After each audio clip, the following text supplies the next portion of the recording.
First swell of the year, really, it's pretty much the same like every year. Everyone's, calling one another. Everyone's, kind of panicking, running around, getting everything ready.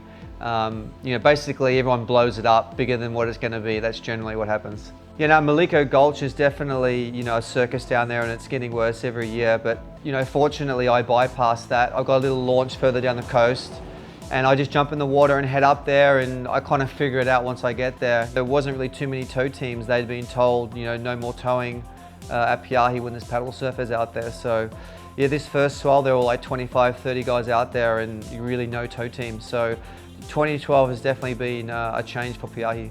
Now the vibe up there, once I got up there, windsurfing in amongst all the paddle surfers was pretty good actually. There were like probably 10 or 12 surfers out in the water last time when I rigged up.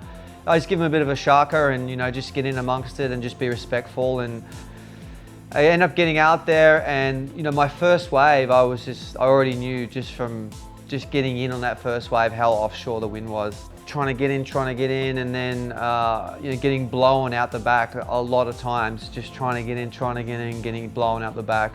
Peahi definitely can get really dangerous, especially on situations like that when the wind is gusty and really offshore. You'll be at the base of this huge mountain wave, and it will start pumping, and you'll be trying to edge in, and you'll see the west bend just starting to bend around. At one point in time, you really do have to make the call whether you're gonna jump into the back of the straps and drop in, or turn off the back. I tried like probably 3 or 4 times to get into a couple of bombs and had to exit the wave. A couple of times because I chose to, and then a couple of times just because the wind just blowing up the face of the wave was so offshore, it just rips me off of the back of the wave.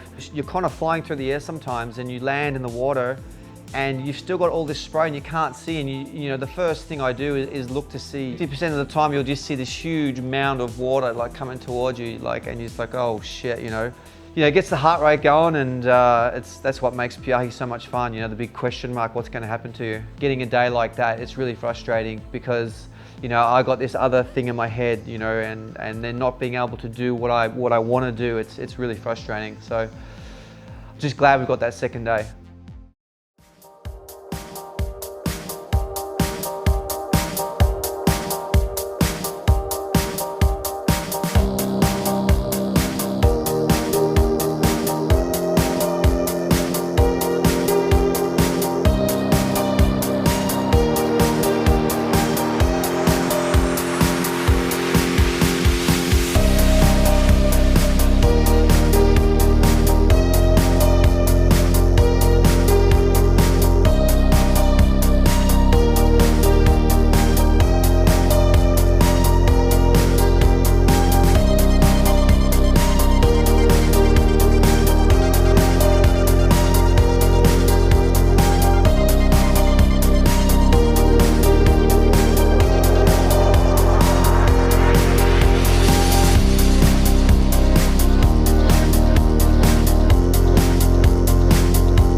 A couple of really nice, clean, buttery waves where it was just, dropping down the line. I could just turn wherever you want, as hard as you want, and the same off the top. And Jaws gets like that, and if you can get that wave, that's just all about Jaws. That's why I love it so much, because it's just like riding mountains out there, like beautiful, clean, glassy mountains. And yeah, I live for that stuff.